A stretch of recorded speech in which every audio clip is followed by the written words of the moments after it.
Gimnasio Campestre Jega, quien les habla el licenciado Edwin Ángel Duarte, dirigido para estudiantes de grado décimo, para la asignatura de biología. El tema que vamos a desarrollar es un poco del tema actual, tema de virus, para conocer un poco más de cómo funcionan y cómo son los virus. Vamos entonces a entrar en materia. Primero pues vamos a definir qué es un virus. Desde el punto de vista biológico, un virus se define que es un agente infeccioso microscópico y acelular que solo puede multiplicarse dentro de las células de otros organismos, o sea, cuando infecta. Entonces, primero veamos la palabra virus. La palabra virus, el término virus deriva de digamos, un término latín que de sí mismo virus, que significa toxina o veneno. Esto debido pues a las enfermedades y a las infecciones que produce. En esta definición de que es un agente infeccioso microscópico acelular, pues hay dos conceptos que quiero resaltar. Primero, pues el término microscópico, obviamente son estructuras muy pequeñas que solo pueden ser vistas a través del microscopio, ¿cierto? Sí se pueden ver, se pueden observar, se han visto. Entonces hay microscopios de barrido electrónico, que son algunos de los microscopios más potentes con los cuales se pueden observar este tipo de estructuras.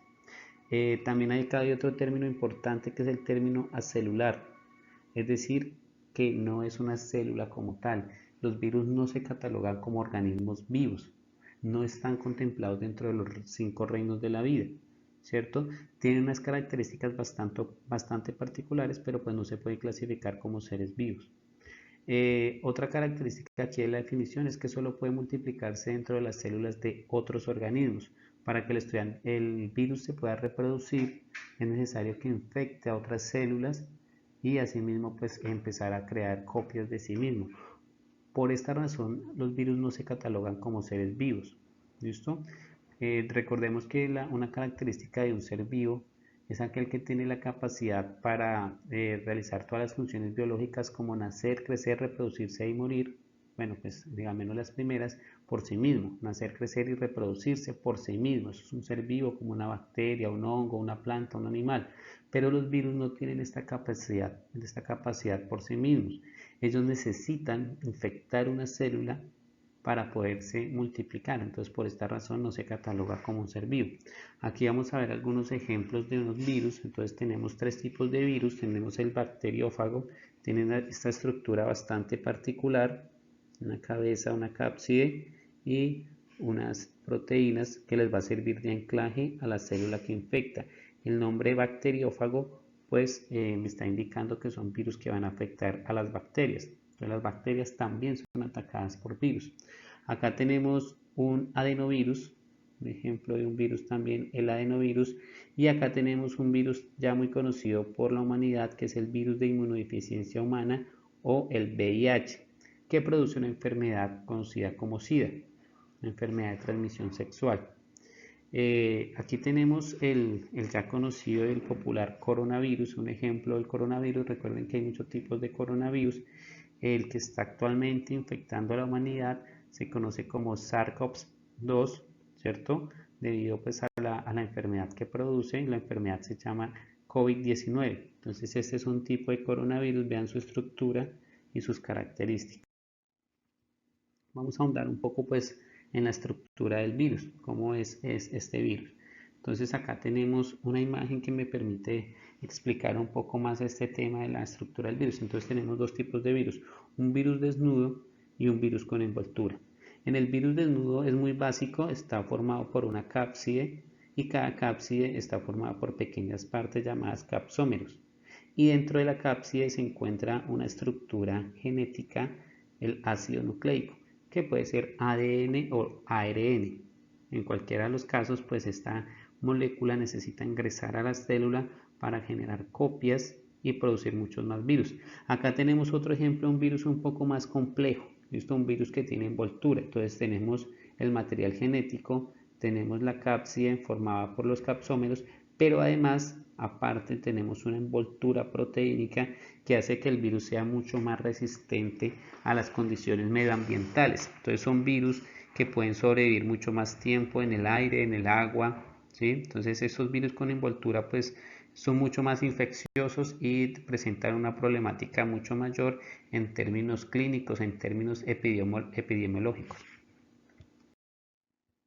Vamos aquí entonces a hablar un poco de los mecanismos de infección del virus, cómo hace un virus para infectar una célula. Recuerden que eso es una característica del virus, que infecta a células de otros de seres vivos. Entonces analicemos primero pues por etapas, ¿no? Entonces primero veamos la etapa 1. Aquí está la etapa 1. El virus llega y se acopla a la célula, a la membrana de la célula.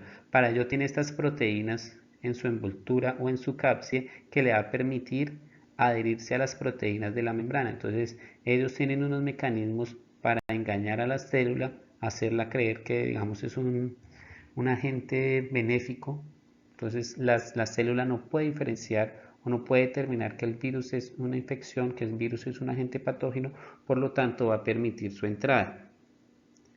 En la primera etapa, una vez el virus se acopla a la membrana, va a ingresar a la célula, ¿cierto?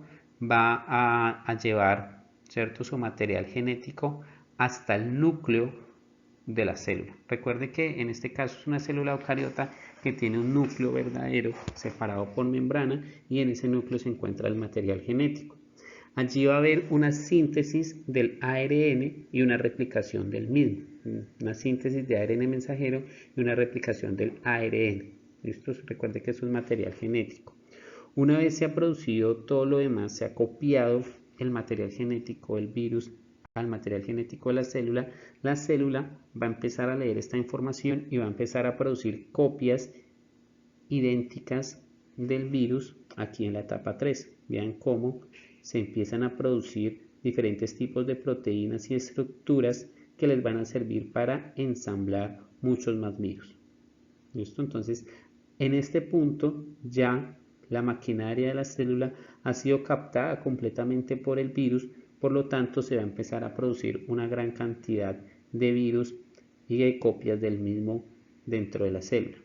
Ya cuando la célula ha producido una gran cantidad de virus, estos son exportados de la célula y liberados al material extracelular para infectar nuevas células.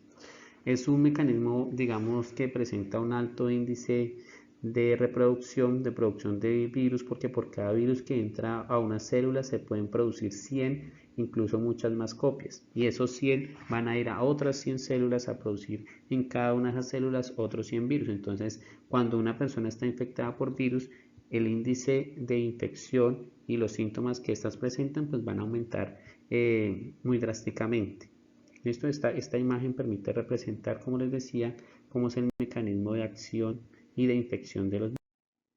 Aquí en la parte, pues ya brevemente en la actividad, vamos a desarrollar 3 actividades muy sencillas. Dibuje 5 tipos de virus diferentes. Hay muchos ejemplos en internet que puede dibujar. En el segundo punto, describa cuál es el tratamiento médico para una enfermedad viral, qué medicamentos se utilizan, cómo se trata a los pacientes. Tratemos de dar una explicación general, no nos enfoquemos solo en una enfermedad porque para eso ya está el punto 3. Entonces, nombre y describa 3 enfermedades producidas por virus, no solo nombrarlas sino describirlas. Hay muchísimas enfermedades producidas por virus, entonces hacer una lista de 3 enfermedades y describir esas 3 enfermedades, cómo es la infección, cuáles son los síntomas, qué tratamientos hay, si hay cura para estas enfermedades. Cualquier duda, cualquier inquietud por el grupo me pueden escribir.